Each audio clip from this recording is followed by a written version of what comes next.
আসসালামু আলাইকুম বন্ধুরা, সবাই কেমন আছেন আর কীভাবে পারফেক্টভাবে পোলাও রান্না করা যায় সেই রেসিপিটা শেয়ার করব। তো কড়াইতে আমি আগে থেকেই পেঁয়াজ পেঁয়াজ দিয়ে দিয়েছি, তেল দিয়ে দিয়েছি। আমি বেরেস্তাটা উঠিয়ে নেব। তো আরেকটা কথা বলে রাখি, বেরেস্তাটা হতে হতে তো আপনারা যে পোলাও বা অনেকেই কি জানেন না যে কীভাবে পোলার মানে কতটুকু চাল নেবে, কতটুকু পানি নেবে। যদি যে কোনো একটা মগের মাধ্যমে যদি 3 কাপ চাল নেন, 3 কাপের চালের মধ্যে 6 কাপ পানি দিতে হবে। আগে থেকে এই পানিটা ফুটিয়ে নেবেন নিয়েছি।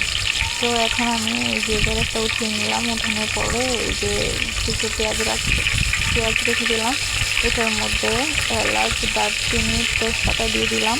দিয়ে তারপর রসুন বাটা, আদা বাটা 1 চামচ করে দিয়ে দিলাম। দিয়ে নাড়াচাড়া করে আমি পোলার চালটা মশলাটা দিয়ে পুড়ে নিয়ে দিয়ে হালকা একটু পরিমাণ লবণ দিয়েছি। এখন মশলাটা যে না পুড়ে যায় এই জন্য, পুড়ে গেলে তিতো লাগবে। তো এই জন্য আমি একটু লবণ দিয়ে দিয়েছি। তো এখন আমি মশলাটা হয়ে গেছে। এখন আমি পোলার চালটা দিয়ে দিব। পোলার চালটা আমি ভালো করে ধুয়ে আমি চাটনির মধ্যে রেখে দিয়েছিলাম। তো পানিটা ঝরে গেছে, ঝরানোর জন্য। তো এখন এই পোলার চালটা আমি ভালো করে নাড়াচাড়া করে ভেজে নিব। দিয়ে লেগে লেগে আসা পর্যায়ে যত ভাজবেন পোলাও তত পোলাও ঝরঝরা হবে।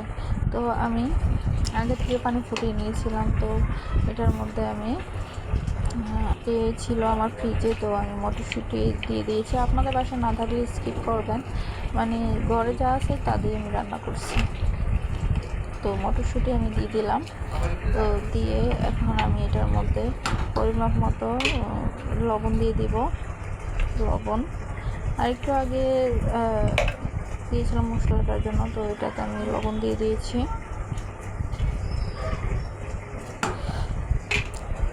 তো লবণ দিয়ে নাড়াচাড়া করে যতক্ষণ এটা আমি ঢেকে দিব, যতক্ষণ পর্যন্ত না হয় এটা ঢেকে দিব।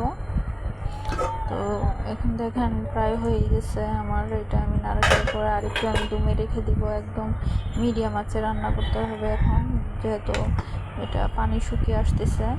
তো আমি আবার ঢেকে দিব। ঢেকে এটা হওয়ার আগ পর্যন্ত আমি করব যে আমার এই দেখেন আমার পোলার ফাইনাল লুক হয়ে গেছে।